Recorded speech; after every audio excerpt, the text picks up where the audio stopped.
नमस्कार. आपणा सर्वांना शुभ सकाळ. मी ज्योतिष योगेश प्रभाकर वनगे, श्रीरात्री ज्योतिष कार्यालयातर्फे. आज चला बघूया आजचं दैनिक राशी भविष्य. तर आजची दिनांक 15 फेब्रुवारी 2026 वार रविवार. तर कसं जाणार आजचा दिवस 12 राशीनं. तर सुरुवात करूया मेष राशीपासून. तर मेष राशीला आजचा दिवस नवीन सुरुवातीसाठी अतिशय अनुकूल असा दिवस आहे.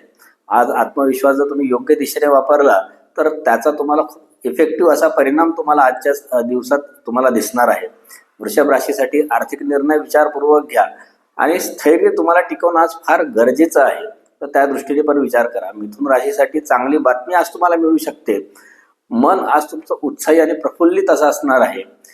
कर्क राशीचा विचार केला तर भावनिक स्थैर्य तुमचं वाढणार आहे. त्याचबरोबर योग्य समज आज तुमची निर्माण होणार आहे.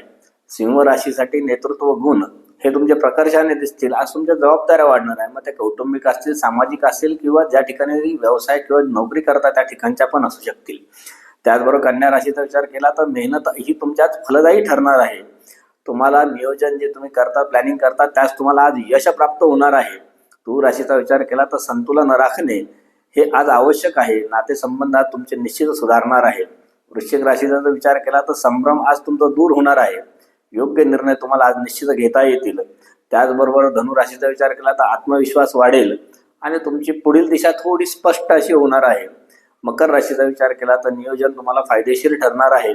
थोडा दीर्घकालीन आज विचार करण्याची तुम्हाला आजचा दिवस तुमच्या त्यासाठी खूप छान असा आहे. कुंभ राशीचा विचार केला तर नवीन कल्पनांची आज सुरुवात होईल. आज मन थोडं खुलं राहील. त्यामुळे आजचा दिवस खूप सुंदर आणि मनमोहक असा जाणार आहे. मीन राशीचा विचार केला तर आध्यात्मिक प्रगती तुम्हाला जाणवणार आहे.